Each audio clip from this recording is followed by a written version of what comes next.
Greetings to all who have returned to join me for this discussion. I recently delved into a book, both reading and listening to it via Audible. The book itself stretched across an impressive 16 and a half hours, prompting a slow progression through its content amidst the hustle of everyday life.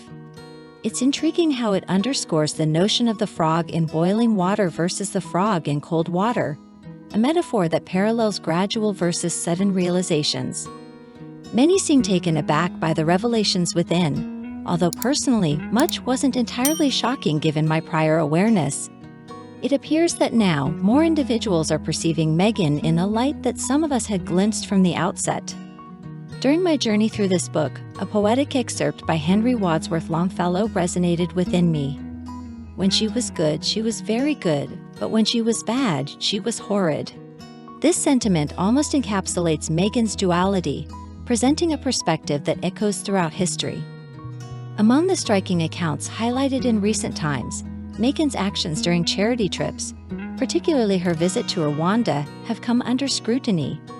Reports unveiled her insistence on first-class travel, accompanied by a retinue comprising her personal hairdresser, makeup artist, and even a high-profile fashion photographer.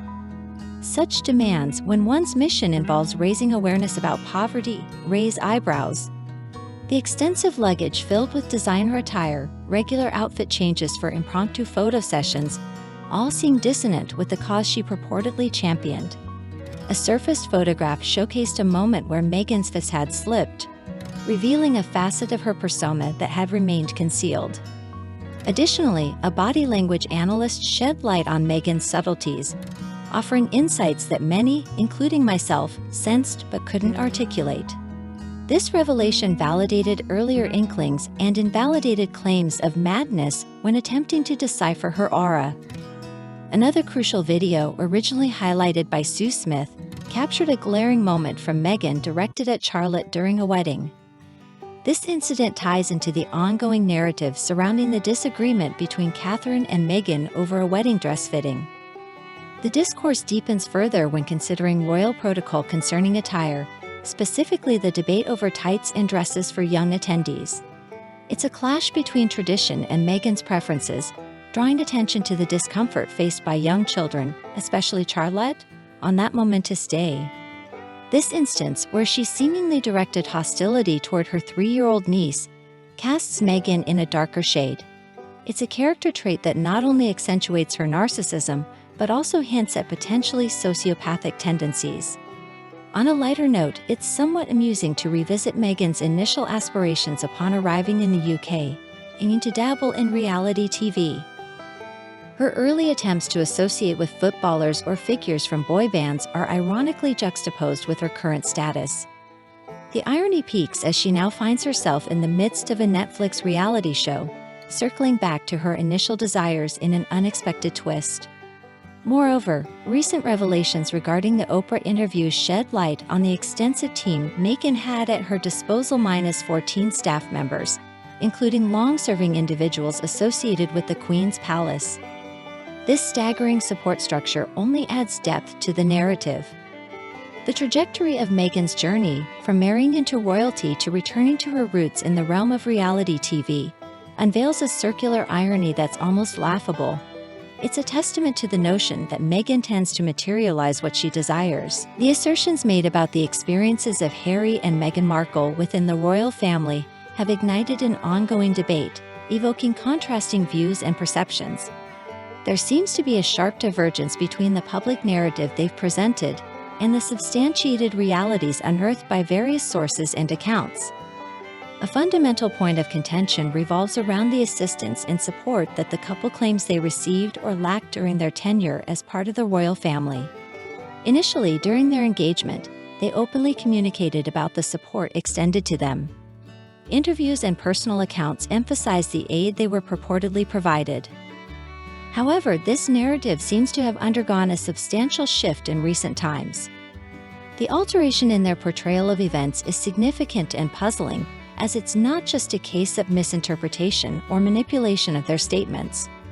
These assertions were made by Harry and Meghan themselves, leaving little room for claims of being taken out of context. Angela Levin, who spent a considerable amount of time with Harry and was privy to various personal occasions, has highlighted this disparity, asserting a marked deviation from the truth. What's strikingly disconcerting is the scale and audacity of these alleged fabrications. Meghan's recollection of her past, from her upbringing to her educational pursuits, appears to be diametrically opposite to the established facts. The stark divergence between her statements and documented evidence regarding financial support, education, and familial relationships is staggering. Moreover, their involvement in the creation of Finding Freedom remains a contentious issue. Despite categorical denials by the biographer Omid Scobie about direct involvement or communication with Harry and Meghan, they have seemingly misled courts and legal representatives about their association with the book. The ramifications of these purported falsehoods are extensive, especially considering the influence in following that the couple commands.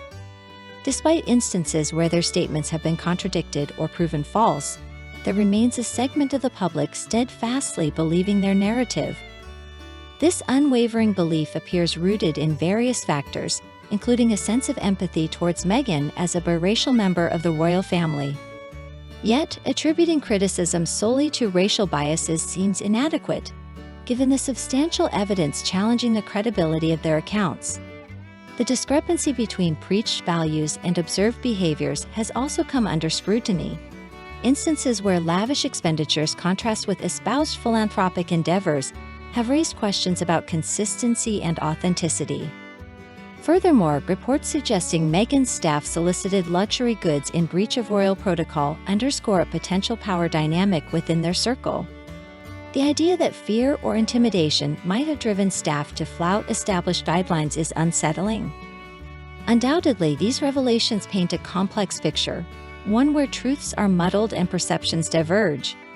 While some within the royal family might have been cognizant of certain issues and intervened, the broader context remains intricate and multi-layered. The royal family has found itself under intense scrutiny and controversy due to the involvement of certain individuals in enabling and supporting the behaviors exhibited by Meghan and Harry.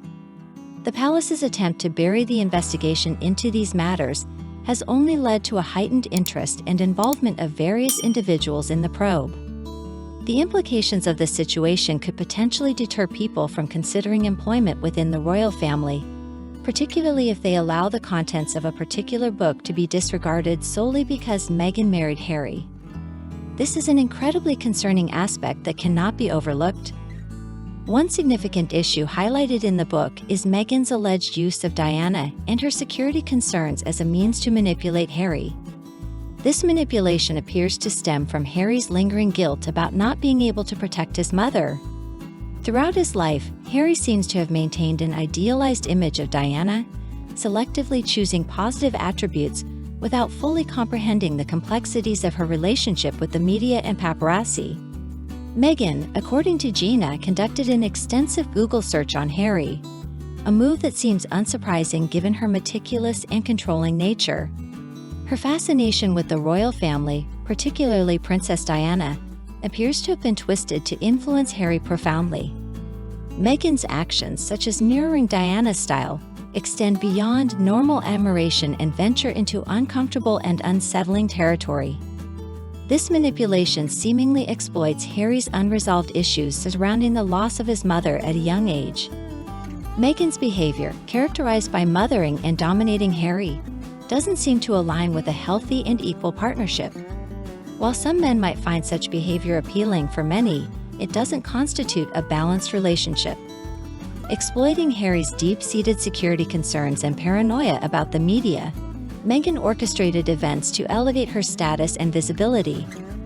She strategically employed incidents involving security threats and alleged harassment to push Harry into a public relationship.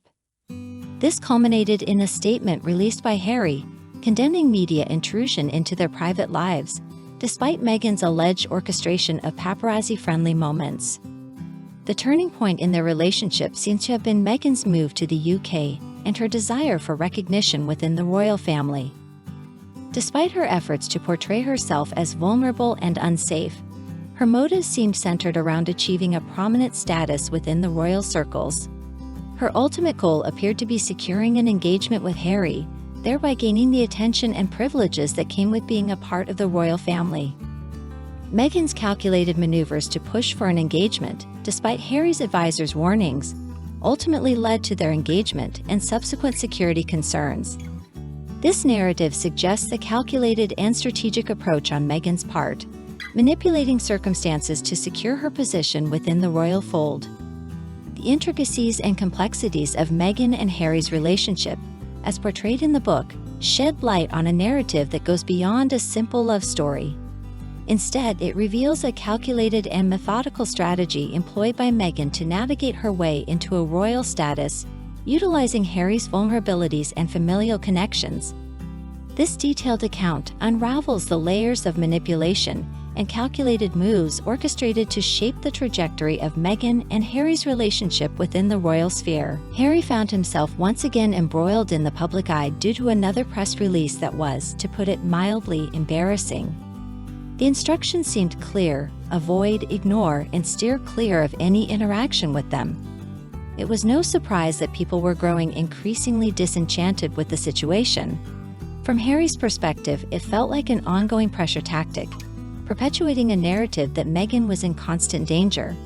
There were even claims that Meghan had expressed thoughts of suicide to Harry.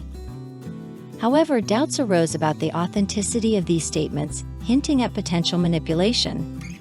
This skepticism arose because, in a matter of weeks, Meghan appeared to be in high spirits, attending an extravagant and lavishly priced baby shower in New York. This sequence of events led to the belief that Meghan had managed to control Harry, leveraging his emotional vulnerabilities, especially his grief over his mother's loss. The dynamic between them seemed characterized by Meghan's overprotection and treatment of Harry as if he were a child. Yet Harry's feelings or actual stance in this dynamic remained uncertain. It appeared that he might have lost clarity regarding his own role in their relationship. Their concerns over security played a pivotal role, prompting their move to Canada. However, Meghan's intentions regarding Canada seemed divergent from Harry's understanding. She seemed to have set her sights firmly on returning to America from the outset. The decision to relocate swiftly from Canada under the cover of darkness, just as they sensed the imminent withdrawal of their security due to their departure from the royal family, indicated a strategic move aligned with Meghan's plans. The narrative painted a picture of Meghan skillfully using security concerns as a tool to manipulate situations to her advantage. The elaborate security measures put in place around their residences in Canada and Tyler Perry's house reflected this strategy. It was apparent that Meghan had mastered the art of using security arrangements to orchestrate their moves as per her desires. The intertwining factor seemed to be Harry's guilt over his mother's fate, which Meghan deftly utilized to direct his actions. The parallels drawn between Meghan and Diana, Harry's late mother, appeared striking. Meghan seemingly emulated Diana in various aspects, projecting herself as shy and inexperienced despite her previous life experiences. This portrayal mirrored Diana's early struggles within the royal family, highlighting Meghan's attempts to align her story with Diana's narrative. However, doubts emerged about the authenticity of Meghan's claims, suggesting they were more about narrative construction and less about actual experiences. Several significant events, such as the baby shower, wedding, and their tour to South Africa, were revisited. These occurrences were perceived as opportunities for self-promotion and rebranding. Allegations surfaced about the misuse of taxpayers' money to further their personal agendas. For instance, the baby shower funded by taxpayers' money for security and the selective guest list at the wedding were scrutinized. It was suggested that Meghan's influence over Harry was evident in her control over the guest list, indicating a pattern of manipulation. The narrative painted a portrait of a calculated plan that had been brewing for a while. Allegations surfaced suggesting that Meghan's intentions were always aligned with returning to the USA, not staying in the UK. Her meticulousness in maintaining her connections in the USA, including her professional team and personal belongings, hinted at a long-standing plan. It was speculated that even Harry's desire to leave had roots in his discontent within the royal family, although his motivations might have differed from Meghan's ultimate goals.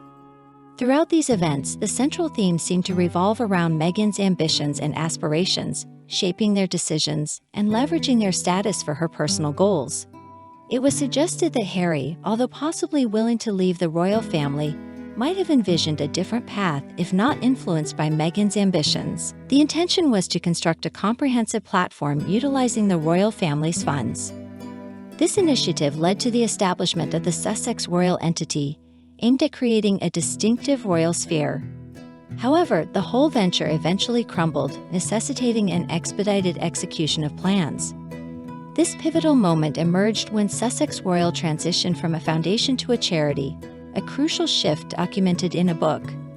The palace seemingly discerned Meghan's motives during the separation of the Royal Foundation and the subsequent development of Sussex Royal.